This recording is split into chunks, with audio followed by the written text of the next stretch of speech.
ada titik terang. Mudah-mudahan langkah nanti bisa semakin menunjukkan bahwa komplotan Rafael bukan seperti yang kita duga dangkalnya saat ini. Netizen, perkenalkan kami singkat menyampaikan bahwa hari ini baru penyebutan inisial R terkait bisnis di beberapa korporasi. Itu kurang lebih 22 korporasi melibatkan 16 inisial nama. Nanti habis ini ada fase terkonsolidasinya uang-uang hitam dari komplotan Rafael kepada kelompok pelanggar undang-undang lain dalam pertambangan. Tentang kami harus menjebulkannya, sekali lagi netizen Indonesia, kami mohon maaf kalau kami sebut lebih dari inisial, kami akan seperti yang lain dilaporkan ke polisi. Lawang sekarang aja menyebut inisial, ada yang merasa berhak melakukan langkah hukum. Nah, tapi kami yakin bahwa netizen memberi dukungan yang kuat. Biarlah kami di depan untuk menjadi tameng menghadapi orang-orang jahat yang kesannya saat ini mereka terhormat. Sesungguhnya mereka adalah pelaku perampok kehormatan rakyat itu. Nah, kalau kami sebut inisial, maafkanlah kami. Kami takut juga dalam bekerja dihadang-hadang, dirusak-rusak, diganggu-ganggu menggunakan proses hukum. Akhirnya kita bersama-sama bisa mendukung KPK menetapkan Rafael Alun jadi tersangka. Luar biasa, bermula dari LHKPN Rafael, KPK menetapkan dia tersangka. Dan kami yakin ini bukan hanya kasus yang pendek, ini terlampau panjang. Tapi kami yakin juga bahwa netizen, warganet kita mempunyai kekuatan moral yang tinggi. Tentang sebutan-sebutan kami pikir jika mengerti hukum, ahli hukum, minimal sekolah hukum, paham tentang inisial. Terlebih kami mempunyai strategi bahwa jika namanya 2 atau 3 suku kata, sekalipun 4, kami tetap menggunakan satu inisial nama. Jadi kalau seperti pertanyaan Mbak tadi, ada yang kebakaran jenggot, berkuar-kuar, melakukan pembelaan, monggo atuh, itu hak masing-masing. Biar nanti publik yang menilai seperti apa hal-hal yang seharusnya tidak baik itu tidak perlu dikumandangkan. Toh ini proses-proses milik publik, tidak ada yang bisa untuk dikelabui atau diumpetin, disimpan-simpan atau disembunyikan. Kami akan buktikan ada 5 nama di situ keterkaitan dengan Rafael. Kami akan buktikan konsolidasi di antara mereka. Dan untuk netizen, kami sebut penghujung kasus Rafael ini adalah keterlibatan Rafael dan komplotannya dalam satu rangkaian yang mengelabui uang sehingga negara tidak mendapatkan haknya. Kurang lebih hanya pajak saja itu 37 triliun. Kalau kena pajak massa sekitar 74 triliun. Itu komplotan Rafael plus pemilik saham satu bank yang besar, 3 huruf. Kita hendak mengatakan ini lama, wajar, karena proses hukum di KPK membutuhkan waktu, strategi, energi. Kami memuji dan mendukung KPK. Ini bukan fitnah ya, ini bukan fitnah, ini kenyataan bahwa Selvi yang mengajak Teteh berbicara sama Teteh pengen rujuk, bukan Teteh yang memaksa dia. Selvi jangan fitnah, ini ada semuanya bukti di Teteh ya. Tolong di zoom ya teman-teman, di zoom ya. Nih, dia malu, makanya dia hapus kalimat itu. Makanya saya ditanya di sini. Ya Allah, Vi, serius. Karena kenapa dia bilang Teh kalau mau rujuk gimana? Nanya, Teh kalau mau rujuk gimana? Saya tanya, ya Allah Vi serius. Terus dia tanya, iya Teh, kenapa Selvi mau rujuk? Nih Ya, kenapa selfie mau rujuk? Berarti kan bukan dari saya. Oh, jadi Selfie jangan fitnah. Di sini semua ada bukti, makanya selfie sini. Ngomongnya nih di depan teteh nih ya. Ngomong depan teteh, jangan di belakang. Enggak. Dari mana rujuknya? Kalau rujuk nggak mungkin dong saya lanjutin persidangan selanjutnya kan gitu. Gak ada itu, saya hanya diiming-imingin sama Mami Ratu untuk rujuk kembali sama Bang Daus. Kalau masalah rujuk, pada dasarnya memang aku ini ada pertemuan dan sama kakak angkatnya Bang Daus ini jatuhnya kayak inilah, kayak ya kakak deket gitu sama Mami Ratu ini. Memang kita benar, kita real, kita ketemu di suatu tempat itu. Mami Ratu adalah apa namanya buka omongan sama Bang Daus melalui HP-nya Mami Ratu ini. Video call lah Bang Daus pakai nomornya pribadi Mami Ratu. Nah, di situ ada pembahasan lah masalah rujuk segala halnya.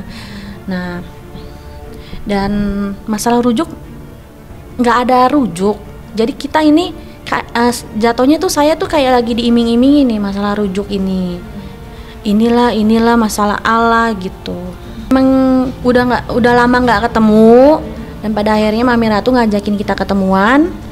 Ya udah, dari situlah ada obrolan Bang Daus Mami Ratu ini video call Bang Daus melalui HP pribadinya Mami Ratu kayak gitu. Nah, video call terus yang buka omongan duluan Bang Daus atau Teh Selfie dan membahasnya tentang apa?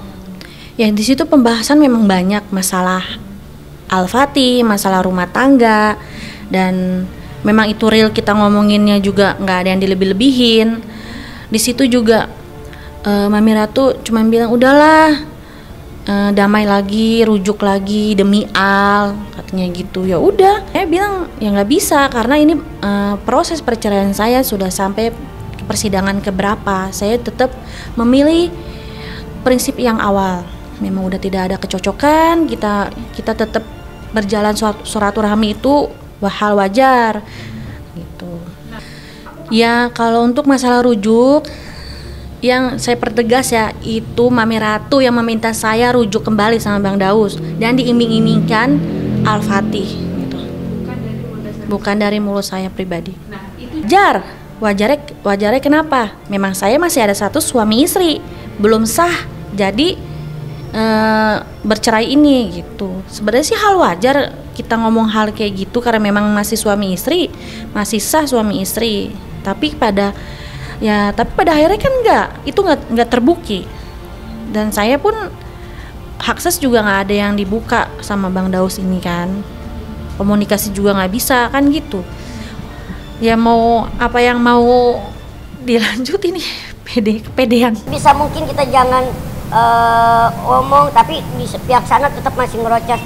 Tapi mau nggak mau akhirnya Daus harus menjelaskan, meluruskan bahwasanya itu tidak benar adanya.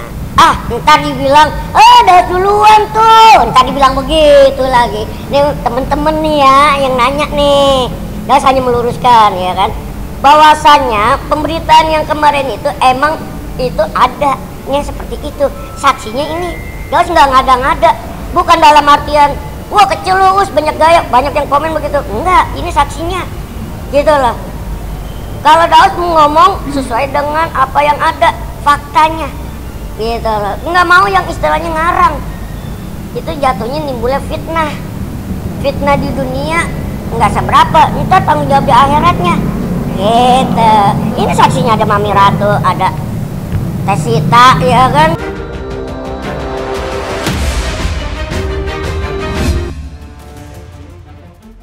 Ya jadi ya bismillah lah, nggak tahu sih pindahannya tanggal berapa, tapi sih insya Allah pas puasa ini udah di rumah yang emang udah kita impi-impikan, insyaallah. Kenapa pindah rumah?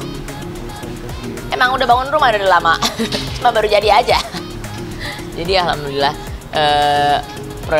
perjalanan panjang bangun rumah dengan beda-beda konsep ya kan, akhirnya jadi juga mendekati apa yang aku impi-impikan insyaallah. Berapa tahun begini? Tarawihnya kemarin di rumah, sambil kita pindah-pindahan kan. Jadi proses kalau pindah 100%-nya mungkin insya Allah minggu depan lah ya, sambil nunggu barang-barang yang belum datang, furniture gitu kan. Kalau furniture kan lama tuh biasanya 1 bulan, tapi udah mulai berdatangan. Insya Allah Lebaran udah di situ, karena ini kemarin tarawih juga di situ, jadi mungkin tiap hari tarawih di situ. Buka sih masih di rumah yang sekarang, jadi sekarang lagi mau nyiapin lagi. Insya Allah udah beres, tapi yang rumah yang ini udah bisa ditinggalin, tinggal nunggu yang depan prosesnya. Ini dari tahun berapa tuh? 2014 atau 2014an kayaknya. Jadi ya alhamdulillah insya Allah semua udah diatur sama Allah. Jadi di sekarang ini kita bisa pindahan di bulan puasa insya Allah berkahnya masuk ke kalbu. Kita beda konsep, awal-awal tuh rumah villa, tapi ternyata sebenarnya aku pengennya kayak lebih kayak American klasik gitu, yang kayak White House gitu-gitu. Jadi akhirnya bisa diluntir dari tropical atau kayak rumah villa jadi rumah yang agak-agak kayak kastil gitu, walaupun nggak jadi 100% kayak kastil, tapi mendekati lah seperti yang aku ingin. Kalau kata suami aku jadi kado buat anak-anak, karena anak-anak udah mulai gede, jadi kamarnya udah mulai harus satu-satu. Walaupun aku tuh sebenarnya sampai tua kayak pengen keruntelan terus deh, jadi pengen tidur rame-rame. Jadi kayaknya sedihnya ranjang yang gede sekarang yang pokoknya yang muat deh, kita berlima tuh kayaknya nggak bisa dibawa, karena menurut suami aku udah nggak apa-apa kita pakai yang memang nggak usah segede-gede huha juga gitu, tapi anak-anak tetap bisa kumpul. Iya pasti. Kalau nyaman sih nyaman. Aku mah nyaman aja sih di mana aja. Cuma kalau suami aku ini anak udah mulai gede-gede loh gitu, udah mulai harus benar-benar punya kamar sendiri supaya kamar barang-barangnya dia ada di kamarnya dia, nggak nyampur kemana-mana gitu. Ya udah. Mereka udah punya kamar sendiri kan sekarang. Jadi kamar yang cowok-cowok ada, kamar yang cewek ada. Jadi tapi pengennya aku tuh selalu berpelukan. Aku maknai puasa tahun ini seperti apa sih ya? Senang banget lah. Mereka bilangnya itu katanya hotel. Ayo berangkat ya. Kemana mami? Ke hotel? Enggak mau ke rumah. Jadi dia bayangannya mungkin kayak rumahnya lebih, ya namanya juga rumah baru jadi kan, mungkin lebih bersih, lebih baru gitu kan, lebih nggak yang kayak dia biasa lihat tiap hari. Jadi ya senang-senang aja, lompat sana lompat sini gitu. Melihat enggak lah, udah umur segini udah biasa. Jadi lebih kayak nyemangatin anak. Terus tadi nungguin, kita udah plotting nih. Oke, tarik mundur. Nah, tadi itu imsaknya 4.31, ya kan, subuh 4.41. Jadi pokoknya gimana nih, kita bangun dari 4:15. Kalau mau tahajud dulu 3:30. Jadi itu udah ditarik mundur tuh. Jadi supaya apa? Supaya nanti kalau habis selesai makan nggak keteteran, minum vitamin segala macamnya gitu.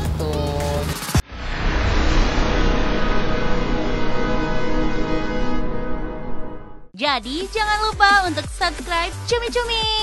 Ditekan ya tombol lonceng merahnya.